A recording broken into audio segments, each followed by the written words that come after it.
O siya, bago lahat, ako nga pala si Potpot. At nandito nga pala ako sa Olongapo City. Dahil nga pala, aatin nga pala ako ng anniversary ng isang church. Ang pangalan nga pala ng church na yon ay GIL o Jesus Lord. At pagkatapos nun ay naglalakad ka nga pala ako papunta rito sa SM Central.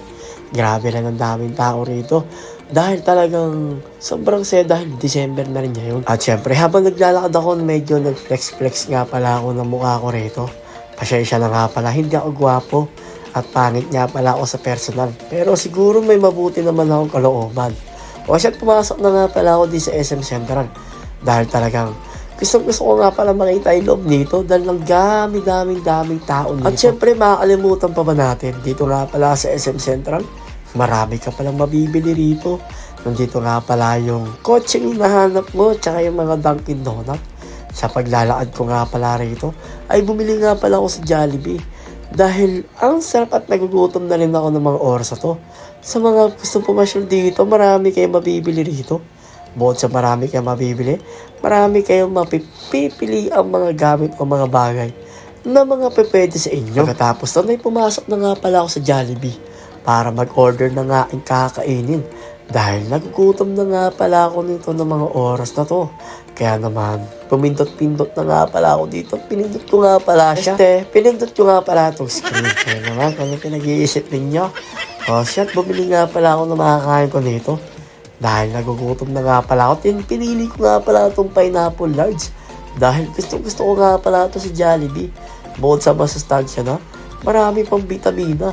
Problema lang, hindi ko masyado naubos yan dahil nga talagang napusod ako ng mga oras na to. At syempre, nagbayad na nga pala ako rito. Pagkatapos ko magbayad, ay kumain na nga pala ako ng kakainin itong fried chicken. Ang sarap nga pala nito. At syempre, pagkatapos ko umain, ay pakita ko ng maya-maya dito sa taas. Doon nga pala gaganapin sa 4th floor yung anniversary ng Jesus is Lord. Kaya tara, at samahan nyo ko. Dahil papunta na nga rin pala ako doon sa taas na yun. Dito nga pala sa convention niya pala yun. Doon nga ginanap yung kanilang anniversary. Kaya happy anniversary and Merry Christmas sa Jesus is Lord Church. At syempre, hindi lang yun. Nakita nga pala kami ng kaibigan kong to. From San Marcelino nga pala siya o taga San Marcelino. Sobrang bait nito. Buo sa mabait na mapagbigay nga naman siya. Grabe, wala akong mabanggit sa taon to kundi marami salamat sa kanya. Minsan na rin kasi ako nalibre nito. Pero hindi ko rin makakalimutan. Yung binili kong M&M. Dahil paborito ko naman talaga to. Kinain ko nga pala ako mag-isa. Mag-isa nga lang pala ako naggagala nito at mag-isa lang akong gumala at naglakad-lakad dito. Wala nga pala akong kasama nito dahil gusto ko kasi mapag-isa. Kaya naman dumiretso na nga pala ako dito sa SMX Convention Olongapo City Center. Grabe no? Ang ganda pala dito sa loob. At pagkatapos nun, ay pumasok nga pala ako dito sa loob. Nakakita ko nga pala si Pastor Joe Logroño. Pastor nga pala yun ng GIL San Antonio. Shoutout nga pala sa buong Jesus is Lord Church. Sa mga umaatin at talagang nagbibigay ng panahon sa Diyos. Basta lagi lang tayo magbigay ng panahon sa Diyos para ay papaano makapagbigay tayo ng karangalan at kasiyahan para sa Diyos. At hindi lang yun, ay patuloy rin tayo manalangin sa Panginoon at manghingi ng kapatawaran sa Kanya. At huwag nang uulitin yung mga kasalanan na gawa natin nung nakaraan pa. O paano?